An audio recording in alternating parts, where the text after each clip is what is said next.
Well, such a pleasure and a blessing. My question is, I have a couple related to the topic of health, but what's the best alignment strategy for not only having great health, but actually knowing and trusting that my body is vibrant and strong instead of being challenged with insecurity, vulnerability, and fears that my body may fail?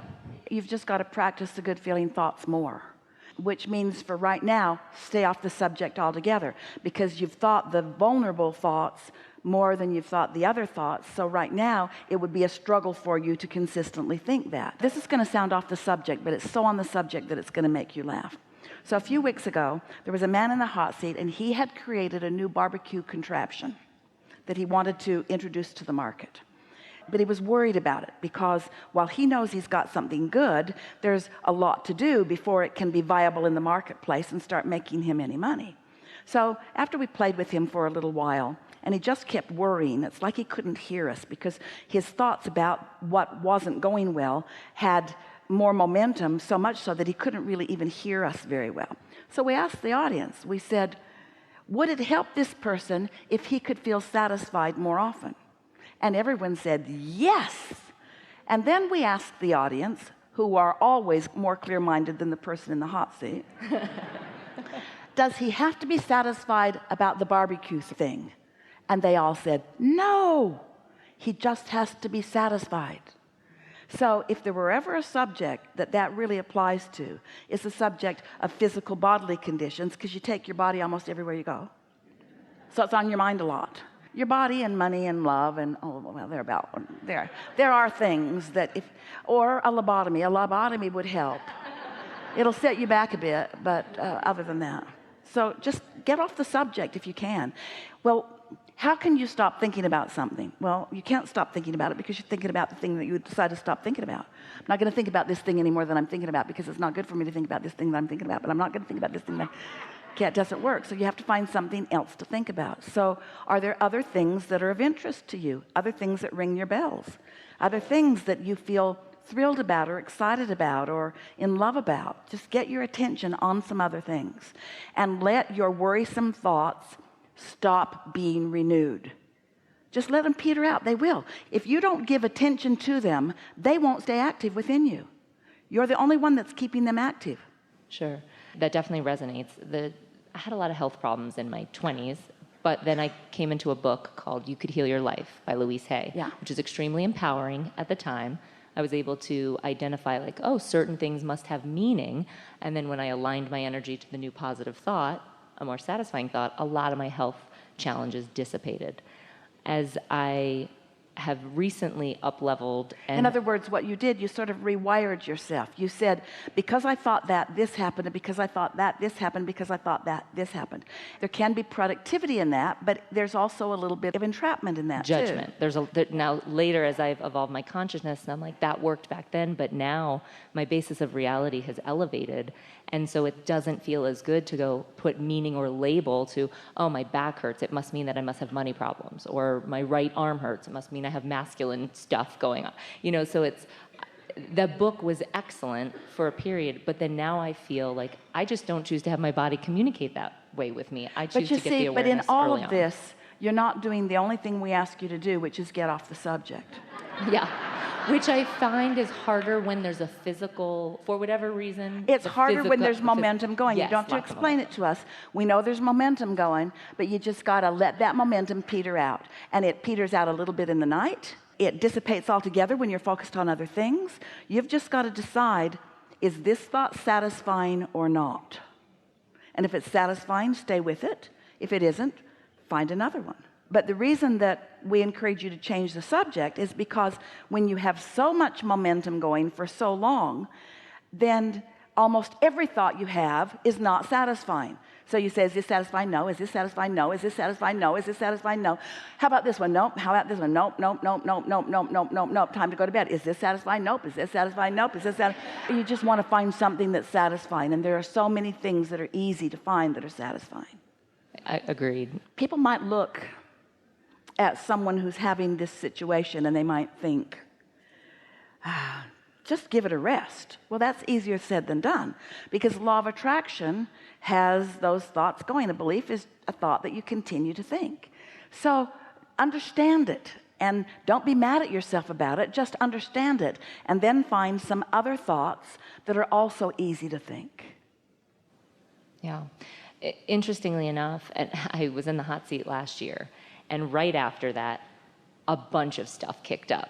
And I felt like, okay, as I'm realigning to my next level, No, that's does not it how it works. kick? No, Okay. no, Because of that's flawed premise. People want to justify where I am right now by all kinds of stuff. Don't do that. Well, also, I went through an identity shift in the beginning. Stop talking. Stop talking.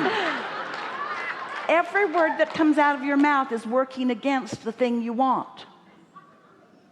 So just start by saying, all of my thoughts are unsatisfying. I'm just going to meditate. It's all right. You're doing what almost everybody does. This is what you're doing, and we sure get why. But we're just going to explain this to you really briefly. So I'm standing in this place that I don't really want to be. And I'm aware that I don't want to be here, and I'm probably aware that other people are aware that I don't want to be here, and maybe other people don't want me to be here either. I'm really aware that I'm here. So I feel a need to explain why I'm here. So past lives, relationships with my mother, I had this doctor once. In other words, I need to justify where I am. And that is the biggest, first and foremost, biggest, baddest, worstest false premise that people carry around. It's that belief that you've got to explain where you are. And think about how really not smart that is if you're not standing where you want to be. Why would you spend 1 minute explaining why you're where you don't want to be when you now understand that explaining where you are when it's not where you want to be will just hold you there longer? So it's like all the words that are coming out of your mouth, this is what they're saying. I don't like where I am. Let me talk to you about it so that I can stay here longer. That's what all of that translates to. And you know it because it's not satisfying, not satisfying, not satisfying, not satisfying. Or is it satisfying to justify? We're asking you. Sometimes. So if sometimes it feels satisfying to justify something, let's talk about why that might be. Because we're under the influence of people who want to know why we're standing in the place we don't want to be, rather than under the influence of our inner being. Under the wrong influence. If justifying, if explaining, if defending feels satisfying, well, we know it does to a certain extent. Blame feels better than guilt. And revenge feels better than fear. We understand, but after a while, you just got to say, revenge doesn't feel satisfying, and blame doesn't feel satisfying, and neither does guilt, and neither does justifying. None of that feels satisfying, and none of it gets me anywhere. It's just sort of blah, blah, blah, blah, blah, blah, blah, blah, blah. And the universe hears, doesn't want to be there, there, doesn't want to be there, is there, doesn't want to be there, is there, doesn't want to be there, is there, doesn't want to be there. And every time you do it, your inner being calls you even stronger to what you really want. So you're going to like this. Have you ever been, you have been, in a situation where you're talking with someone and you have a difference of opinion? And you're sure you're right and the other is sure that they are right. And so you explain and they defend, and then they explain and you defend. And so you're each really going after it, trying to get the other one to agree with you. Neither one of you are making any ground at all, and you just both feel worse and worse, and then you blame the other for not feeling good. Anybody ever experienced anything like that? So you have exactly those two things going on inside of you. It's just you and you. So this is how we want you to see this. By living something that you don't want and therefore asking for the improvement. Your inner being, do you believe your inner being exists? Yeah. Do you believe that this vibrational reality exists? Yep. So your inner being in this vibrational reality hears clearly who you now are and what you now want to fully manifest, and gives undivided attention only to that new improvement. So your inner being is giving attention to that, and then you live more contrast and you ask for more. So your inner being calls you even stronger, and then you live more contrast and then you ask for more. So the more you defend and don't let yourself go, the more you ask, and the more your inner being gets clearer and calls you in a stronger way. So the more your inner being calls you, this is the point we're leading up to. This is the greatest justification, if there is one, and there really isn't, for you defending. Your inner being knows who you are and knows how you want to be, and is telling you, come on, and you're not going. And the more your inner being calls, the more you act like that stubborn human who just explains why you can't go.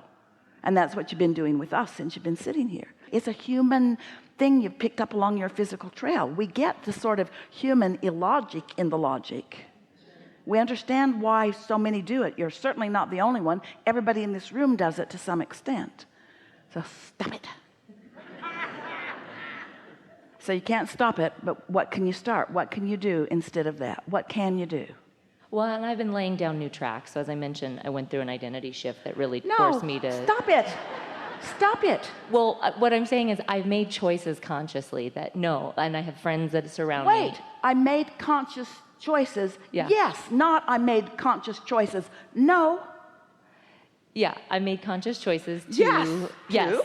Yes. To align with what Yes. my inner being is saying. Yes. And so that's, I guess my point is noticing the momentum and just staying gentle with myself as Really I good. move forward. Really good job. Yeah. Really good job.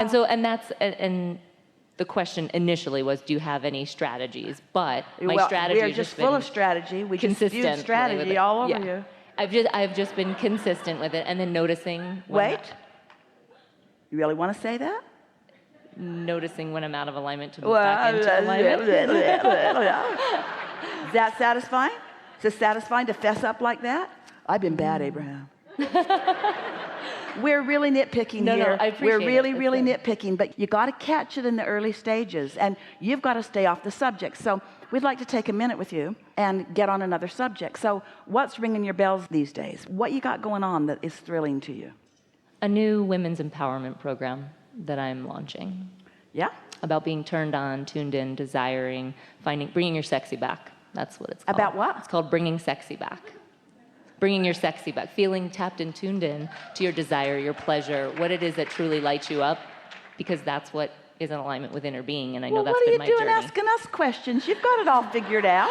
I certainly don't necessarily have it all figured out, but I am connected. Well, on enough. that subject you do. Yeah, I do actually. On that one is subject you do. alignment. So just focus on that, and everything else will take care of itself. That's perfect. Thank you. Really good. Really good. Appreciate it. Yeah. Really good.